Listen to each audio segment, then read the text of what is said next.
So the way that we're structuring this is that we'll both have proposals. Do you have your proposals prepared? I mean, they're like 2 words on my phone. So. Wow, okay. Super vague. Fantastic. Yeah. So the first idea I have is, we spoke about it briefly, and I was inspired by both the games Destiny, which I have never played, or the game Destiny, sorry, which I have never played, and the film Scientology guy, whose name I always forget, starring him. It's called Oblivion. Tom Cruise? Yeah, Tom Cruise. I got it right? I'm so proud of you. What? Tom Cruise guy. I always forget Tom Cruise's name. So, not a great film, not a terrible film. The idea in both of these instances is that it is a sci-fi world that has been visited by an extraterrestrial life form that is a big object. Cool. So it's the Tet, or the tetrahedron in Oblivion. It's just a big triangle. I think it's Oblivion, because there's another sci-fi. It is Oblivion. Anyway, a big triangle, you know, tetrahedron. And then in Destiny, it is the Traveler, a big moon. And so I just love that idea. I feel like it is a great excuse to have like semi-modern, but set in the future after this arrival, and have like, this object has brought great technology, mechs and like androids and stuff. So you can have like sentient robots and stuff as cool characters. But also mechs. I want mechs. I feel like that'd be really fun. Well, yes, of course. That is my first idea. On to you. Both of my ideas are very vague. Good. Just because sometimes I think it's good to have concept ideas that are well fleshed out, but I think it's also fun to just meddle around with empty concepts and see what happens with it. Absolutely. So my first one, I think, could be interpreted as a character, but it's basically Belladonna. Do you know what that is? Nope. You don't? No, Oh, okay. I don't think so. Okay. Well, my entire knowledge of Belladonna is from Horrible Histories. So pretty much it is a plant that is extremely toxic. Yes. And in the medieval times, it was used pretty much as a makeup for women, and so they often contracted absolutely horrible diseases from wearing this makeup. And it was a horrible cycle of, you would put this poison on your face and you would break out, so you'd put more of it on your face. But I think I know literally nothing about this. It's all coming from Horrible Histories, but I think they also like would put it in their eyes to make their eyes shine and stuff like that, which of course then would make them go blind. And I just have a picture in my head of a woman who is extremely pale, with bloodshot eyes and with blood like varicose veins and like blood pouring out of her eyes over like really pale skin. I don't know what that is, but it could be something interesting to work with. What's interesting there is, watch me do a fluid segue, is that sort of ties into, I think quite well, the second idea that I had, which is like a 1900s 1800s setting, where it's all about, it's like your typical London sort of like big sprawling industrial city idea, but with like monsters and demons. We've been playing Monster of the Week lately, so I've got like monsters and monster hunting and things like that on my mind. Gotcha. And you could have this like Belladonna, or something that gets called Belladonna, as the like inciting like chemical or like substance that is like sweeping through the land, sort of Bloodborne style, and like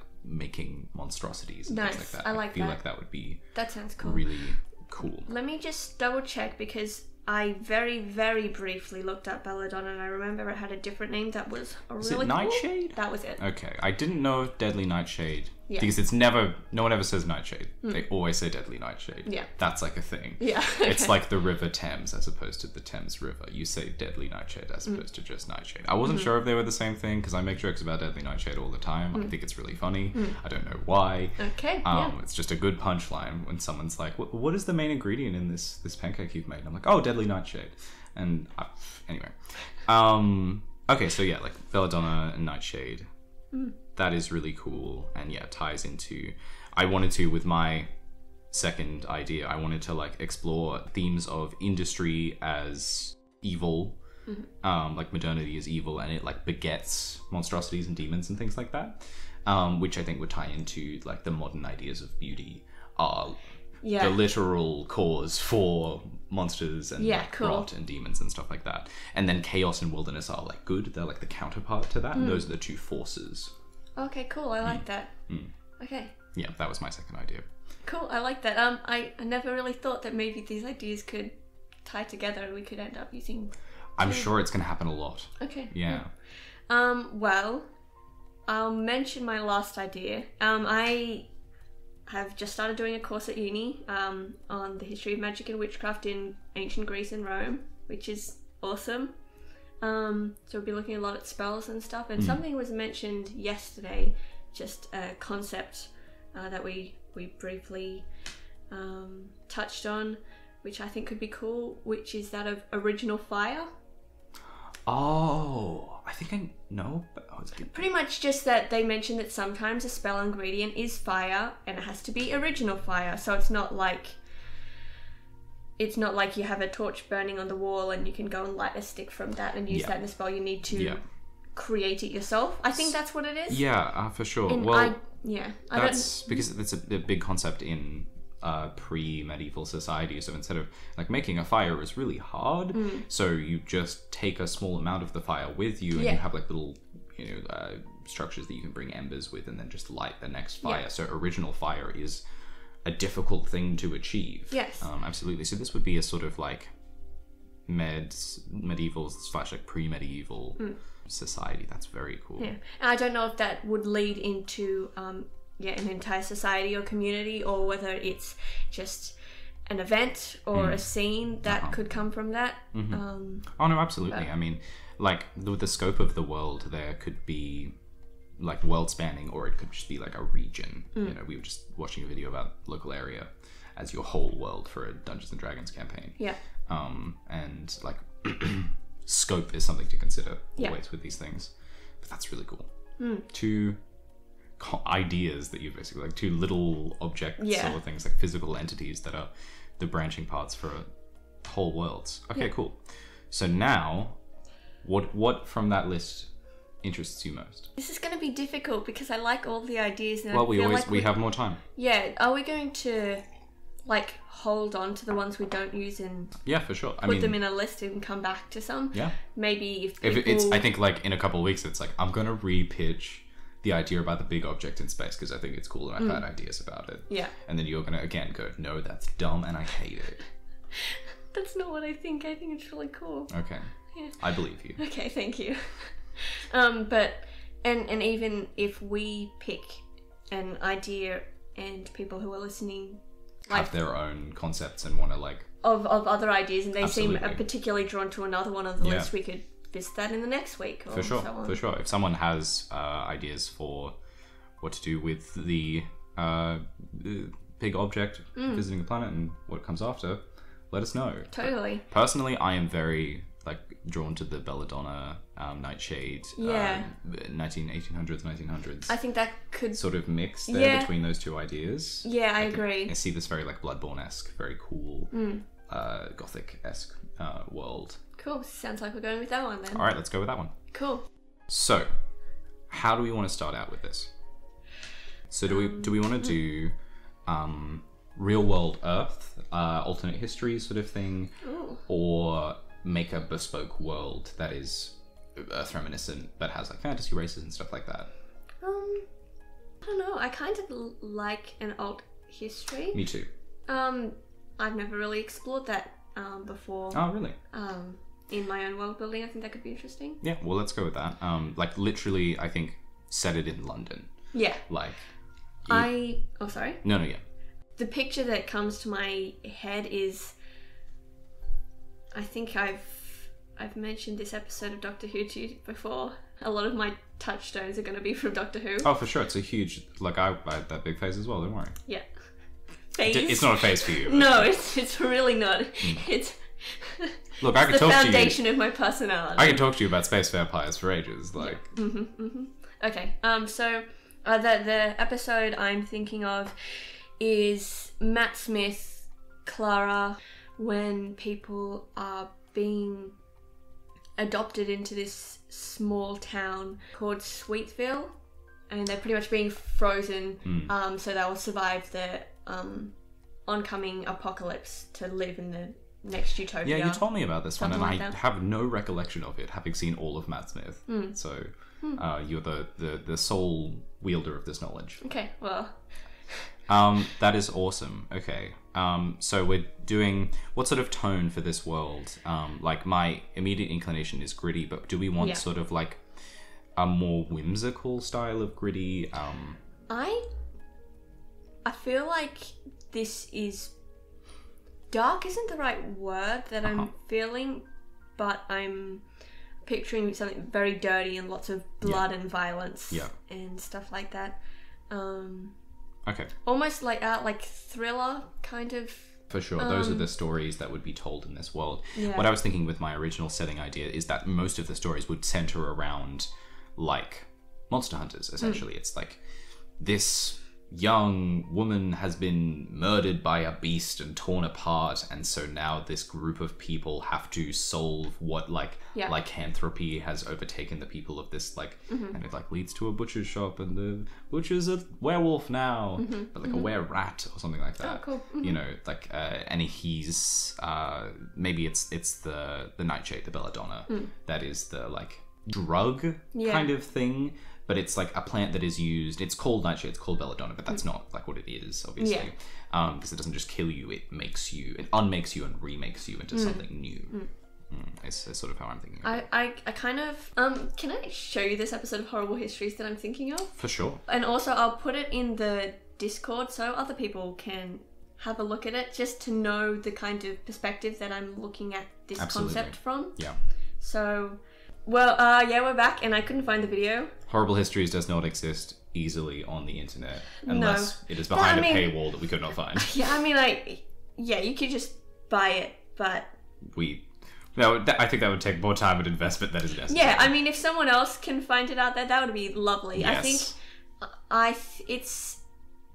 The section of the episode is historical fashion effects. I think it might be the Georgian one. I could be wrong, but... Yes. That's what I'm thinking of, at least. Fantastic. So, jumping right back into it. We were talking about belladonna as like a, I guess, so it's the inciting, like, chemical sort of substance. Is it a naturally occurring thing? Has it been manufactured? I don't know. Well, I think it's a question. One of the factions in this sort of like plotscape could be the people who are behind this. Whether it's like a governmental conspiracy thing or some like capitalist group, like a capitalist venture. Those are in this, like, the theme that I think we're going for. Those are the two main sources. You know, you've got like big companies that are creating industry and stuff like that, which I feel like that sort of works. Yeah. Okay. What kind of monsters are we envisioning for this? Just about to ask the same question. Are they going to be the traditional vampires, werewolves, stuff like that, or is it more just monstrosities of varying capabilities? Yeah, I think there's probably like types of them, and it falls under that sort of monster of the week style. Like, things have weaknesses and you're working to exploit them and stuff like that. And there are trends of like, all of these creatures act this way and all of these creatures act this way. Yeah. And I think they're probably passed through the contemporary understanding of monsters. So it's like, it's similar to a werewolf, and so they call it a werewolf. It may not act in the exact historical understanding of how a werewolf works, and same with the vampire and stuff like that. But I think that is a cool association to have, though, is dealing with like vampire stories and stuff like that. We were just talking the other day about how these vampire stories, it's like they're cliche, but they're good. Yeah. I mean, they're popular for a reason. Exactly. So I think, falling along those lines, it's a lot of like blood curse, sort of like, because the whole idea is like the belladonna curses people and then they become these monstrosities. Okay. So all creatures in that ilk, for the most part, maybe there are things outside of that we haven't considered yet. The way I usually work through ideas is by asking questions. So when I'm asking a question, that's just my way of introducing that that we need to work through that particular idea. But so if belladonna is turning these people into different monsters, are there different strains of it? Does it just affect people differently? Maybe it's something dependent on personality or like maybe not like sins or but like their strongest traits, you know, okay, gotcha. is what creates their difference. So like if you are someone filled with like avarice, you become this like greed monster. Okay, nice. So it enhances the best aspect of you in the worst way. Yes, absolutely. Or like the worst aspect of you in the worst way. You know, which way do we want to go with that? Do we want to take like the like most, the thing you cherish about yourself the most, or maybe just the strongest thing about you becomes this like beast? Okay, well, why don't we think of some examples of both and see which works best. So, okay, you could have someone who's, I don't know, particularly bubbly and charismatic. If you turned that into a negative aspect about some kind of monster, what would it be? Right. And then this creature is like, I mean, some sort of basically a devil who is, you know, coercing people and is like clever and works that sort of social aspect, because I think these beings are bent on destruction for the most part. So kind of almost succubus incubus vibes? For sure. Okay, nice. Like along that trait. I like that. That's very cool. Okay, well then let's find a negative trait and make it worse. I mean, if you're an angry person and you become like a rage beast, like a Hulk style, like huge angry creature.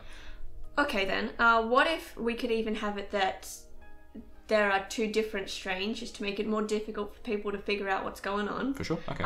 That one of them exemplifies the best in you and the other exemplifies the worst.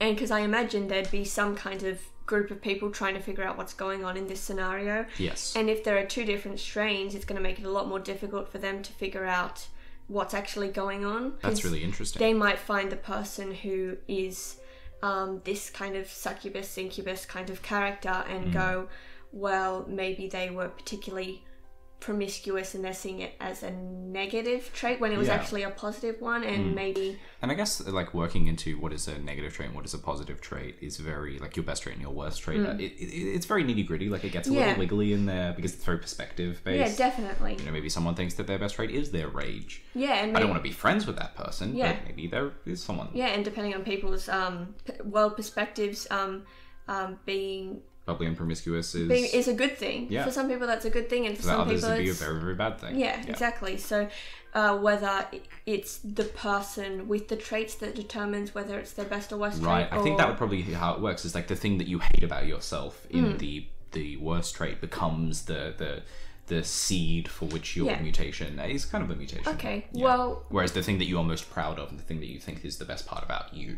So from a personal perspective. Okay, well what this is saying to me is that there's something in Belladonna that is psychological. Absolutely. It's not just a disease, because if it's it changes the way that people think and not just their physicality. Yeah, but like, because if it's taking your opinion of yourself into account, it can't just be physical. No. I think it is like a magical power thing. It's not like a scientific chemical. No, it's definitely has some magical. Magical doesn't feel like the right word to me. No. Not for this setting. No. It's something beyond, like like spiritual or like unknowable even. Yeah. You know? I think we'll find it. But, but there is another word for it. It's like the system of magic in this world isn't magic. It's Well, I don't know. That's a question to address. How do we want to work through magic in this setting? Yeah. Like, do we want these hunters and people who are in the, like, was there magic before this outbreak, or maybe it's like I'm drawing heavily from Bloodborne now. I don't know if you've played or seen anything about it. I haven't played it either, but I just know a bit about it. Like there's like blood magic that you use. I think that like the blood of these beasts can be used for things. I don't know, that's like along those lines. That sounds like something that they might get into eventually, but I'm getting the feeling that maybe this is the world's first exposure to any of this kind of stuff. Most of the stories we will tell will be like very early on. Yeah, and I think especially with the kind of the gritty, not quite noir, but the kind of scary thriller vibe that I think is coming along with this environment, having it that these people haven't been exposed to this type of infection. Yeah, this unusual reality. Yeah. I think it's scary if they haven't been exposed to that before. For sure. Yeah, absolutely. It's not. This is not the norm. This is just the breaking of the status quo. Abnormal feels like an apt word. Abnormal feels like a very apt word. Also noir, when you said noir, I was like, oh, it's definitely like a noir detective crime-solving story. And I think Belladonna probably comes in a lot of forms. Like it's like a face cream that you can apply. It is a drug that you can like eat or snort, or it gets like put into water streams. Like it's like a snuff, you have like a wealthy nobleman with a snuff box of Belladonna, and he's just like snorting it, and then it can lay dormant for a long time before affecting you, and then this wealthy nobleman just is at a party and the Belladonna like chooses to activate. It waits for the best opportunity, maybe. Okay, there's a scene that's just come to my head, and I know you haven't seen it. It's Fringe, which I absolutely love. I've been meaning to. Yeah, it's a fantastic series. This one's fairly early on. There's a scene on an aeroplane where a guy gets a nosebleed and he starts to panic because he knows something bad is going down, and he's telling all the flight attendants and stuff that you need to land the plane immediately, get as many weapons as you can, I'm going to lock myself in the bathroom, don't let me out no matter what. And he turns into this horrific monster. And if anyone has seen Fringe, that transformation scene is the kind of vibe I'm picturing for this process. What is I think that there would be, so like the signal, the Belladonna has not a sentience, but like a virus. It's not sentient, but it can react to stimuli. Yeah. And so it sort of waits for the best opportunity. I like that sentience feels like I get, that's nice. That's nice. I like that. What do you think is like the biological signal? Like the nose bleeding, I think is a good thing. Like what do you think is the signifier for someone in the know who can be like, oh shit, I'm infected and I didn't know? Okay. Well, I think that maybe this might be a bit too much, so I don't need to, but the crying blood. I like that. That was the image that comes to my head when I think of Belladonna. I don't think that's actually what happens. But, I know, the reason that image comes to mind is because in that Horrible Histories episode, they put it in her eyes and then it like runs down her cheeks. Yeah. But, yeah, maybe... I like that. And maybe it's not a lot. Like you you daub your eye and you feel like a little bead of blood, and you're like, shit. Oh no. So is this something that people know about? I don't think at first. I think that's probably like a plot that can be explored, is that this is the signal of Belladonna infection and the immediate like soon to be transformation is crying blood. Yeah. Okay, so we've got the nature of the drug, the infection, or the substance, the infection. Like it signifies the signal that it gives off, when it's about to begin. There's the two different strains. What else do we need to do? We need to know about like the world itself. Yeah. I was also just thinking, in Monster of the Week, which, for anyone who doesn't know, it is a tabletop role-playing game based on the Power by the Apocalypse system, which is most often set in a modern-day setting and is based around monster hunting, so it's inspired by shows like Supernatural and Monster Buffy. of the Week shows. It's based on the whole genre. Yeah. It is very good, but one thing the system they have in it is the countdown. So figuring out what would happen if nothing. Yes. What is the end no one goal? Intervened. Yes. So I'm picturing even maybe one day this society, they just don't overcome this Belladonna and right. And or maybe what is the if clause there? Yeah, maybe the world just somehow adapts to this. For sure.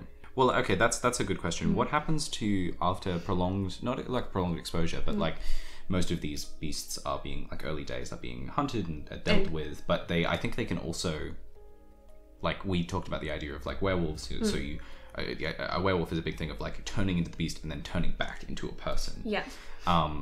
Do we want to have it so that this can be like a hidden society aspect where like there are, so people can keep it secret? Yeah, exactly. And I don't think I don't know of it because it alters the way that you think. I don't think it would be the kind of situation where you're like, oh man, I'm infected, please cure me. Once you are infected, you become a monster and you are lost. Yeah. The virus takes you over and you seem like you, but with key features different in the fact that you are now a super destructive beast even when you look like a person. Yeah. I think it can be a bit of both. Yes. I'm picturing like I say that a lot. No, it's good. I imagine some kind of nobleman, though I don't think that's the correct term for this time period. Sort of works, yeah. So, who gets this nosebleed and then transforms back, and it has to try and keep it secret. Absolutely. I think that could be an interesting dynamic. Yeah. Maybe it has a chance to, when you transform back, you still have, like... somewhat control over your normal form. Yeah, so maybe... Or like over time you lose control. The more transformations you have, the more of yourself that you lose. Yeah. So I suppose there are different strains in different rarities, and so I think it's unlikely that you still keep that that human sentience to you, but it's possible. I don't think we have a cure. I don't think it's the kind of cure. A cure doesn't sound like... No, maybe that's like an end point for the world. You know, that's like a big end plot point in a later story, but I don't think it seems like this is a kind of grab them, bag them, cure them, let them go again. It's like... oh, you're infected? Sorry, buddy. You're too bad. Yeah. It's like getting bitten by a zombie. Yes. It's too late for you. Your classic zombie style story. Yeah. So, what happens if someone gets turned and they don't get killed for some reason? Do they... Well, I think you have destructive urges, so like... what is I think that's a question of motivation. Like these things are motivated by like the destruction of humanity, maybe, so they work to achieve that goal. Is there like a hive mind between these creatures, or do they have to communicate their plans and machinations? I'm thinking of that there's like a bell curve to this, to the intensity of it. So there's there are very rare strains where you can turn back and you keep your sentience. The majority of them you turn into a monster and have just these animalistic urges to destroy. Then maybe at the other end of the bell curve, you turn into this creature and gain a different kind of sentience. So maybe there are those like creatures that are still intelligent. They are because when you turn back, usually you're like a bestial person still, and you still want to destroy things. You're not like you lose your intelligence with the transformation, but a perfect transformation from the virus's perspective is a complete rewrite of the brain to be still like an intelligent being, but like a hyper intelligent being. It sounds like Belladonna is almost experimenting on people. Absolutely. So it's like testing people out and just trying to make the perfect creature. Maybe it is. Maybe there's like a faith sort of system between Belladonna cursed like people, where the idea is like, we are trying to make the perfect, like the Messiah essentially, like the perfect being that will lead them to complete domination. I think and now I'm getting a sense that maybe there's like an organization that's initiated this, but I'm even thinking that the disease itself has a sentience, and maybe I'm saying disease, I don't think we have the correct word for it yet, but maybe Belladonna itself has an intention that's different to the people that are using it. Yes, right. So that dynamic could be... Okay, that's really interesting. So like the destruction of humanity it's maybe a little more complex than that, and I think that's something to just explore. Yes, so maybe the people who are utilizing it don't even know that it has its own plan. I'm sure that like the way that the virus works is that they can't comprehend. Maybe it's such a complex like plan or idea that to them it just reads as destroy. Yeah, you know, it's too. They get a vague idea, like a vague reading of it. Yeah. As opposed to the real complexity of if you were able to talk to the Belladonna virus, and it would be like, oh no, I've got like a 5-step plan, and it's like this and then that. There is an end goal, like maybe it is targeting people. Yes. Yes. And the scope or the if you can hear the rain, I apologize. Oh yeah. Oh, it sounds nice. It's lovely. No, I didn't need to put in background music. Maybe the scope of the test subjects is just too complex for us to gauge yet. For sure. And I think that, there's a certain amount that Belladonna is not able to control, because it's a substance that's been like popularized. Yeah. Because I think before it infects you, it makes you happy and like probably like smarter and like has all of these positive side effects, and it like makes your skin beautiful. Yeah, like that definitely plays into the origin of where this idea came from. So there's so much of effect to it. Yeah, and there's so much of this that is out of Belladonna's control. So it's like you can't see the pattern because there's so much that's not in the pattern. You know, there's so many like people getting infected, like kids on the street that aren't part of the like, well, no, I'm just trying to go for higher up officials and stuff like that. I don't care about the official's wife who is also taking the substance. Oh, factions. So talking about like people who maybe invented the strain or started employing it for whatever their goal was with doing that. People who are like supporting that, people who are opposed to that. And people who don't exist on that axis and are doing have their own plans. Oh, I remember what I was going to say. Not the first point, the third point. The third point. That, so if Belladonna is sentient, it likely knew to wait and be dormant for a bit before it started infecting people. For sure. I'm sure there was like a D-Day style occurrence where it all went bad. Like, here we go, Doctor Who again. Waters of Mars, David Tennant. Good episode. Sorry for anyone who hasn't seen Doctor Who. There'll be references throughout that people don't understand. I'll explain what I'm thinking about anyway, just so the Doctor and... No, it's just the Doctor. Never mind, it's one of those in-between episodes. Goes to the very first colony, mining colony or whatever it is. Yeah, something like that, on Mars. The mining for water. And... they pretty much find out the water that's on Mars is infected. Yeah. It knows how to lie dormantly inside the person, so it takes someone over but waits to manifest its symptoms until that person gets back to Earth. Yes. As a way to transmit it further. So I don't think that the Belladonna per se can like talk through people. It's not like you talk to a cursed individual and they're like, hello, what's up? It's me, the virus. Yeah, no. And maybe that's what the perfect transformation is for. Like they are looking for a host that can, like, the one host that is able to command everyone else. The other hosts have like, it's like the better the transformation is, the more they understand the plan and the more they can execute the plan sort of thing. And then the perfect host is like, hello, I am the virus, you know, and now I can command the forces of these cursed individuals and exact the plan perfectly. So is Belladonna a creature then?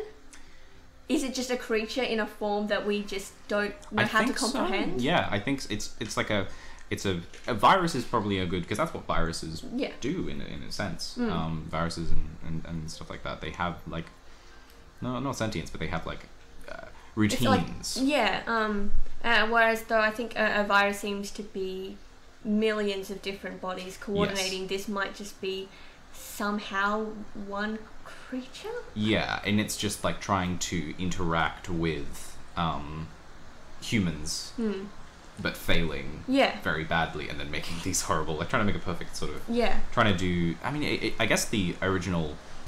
Like we could do a very classic sort of idea that the people who invented this were trying to make like a super soldier. Yeah. And we're like, well, if we make this like hive mind that can control all of the super soldiers, that'll be great. And then it mutates them and makes them the best selves. Yeah. And then from that came the two strains, and it's just like all mistakes, and then it got spread out throughout the world. Yeah. Probably like it could be by accident, but I think it's more interesting if it's intentional. Yes. That someone has a plan that they're trying to work out with the Belladonna. Okay, very, very cool. Very, very cool ideas. I think that's probably like, we've gotten 40 minutes recording time now, and we'll see how much this gets skimmed down in editing, but that's probably a good basis for the world. Yeah, I agree. What kind of... Sorry, I just like to keep talking about these ideas. No, I could go on for ages. What kind of story do you think we will write? Well, that's... I mean, we already talked about like a monster hunting story, basically. And you have multiple levels. You can work on the like the hunters themselves and like a group of hunters dealing with a set of monsters. You can work higher up with like faction-based, like the faction that created it, and that I think that can be explored in a later thing. And if anyone has ideas about these factions, so you have interactions between these larger factions and dealing with, and then you have like stories about like the history of this and the development across time of like Belladonna advancing and getting better at what it does. I just thought of another example that comes to mind when I think of this concept. Goosebumps, which is I collect Goosebump books, and I haven't read this in ages, so it could be nothing like what we're talking about. But I think of Monster Blood. It's pretty much, I think, a kid like finds a bucket of slime or something, and it turns out to be this horrific creature that can replicate itself. And it's classic Goosebumps. Yeah, it's and it was a popular one. They made like 4 different iterations. You know what? I think I'm going to go away and reread those. Oh, just please, to see if it... Talk about it next time. Oh, definitely. If we talk about this world again, you can bring that source to it. Totally. That sounds good. Fantastic. Okay.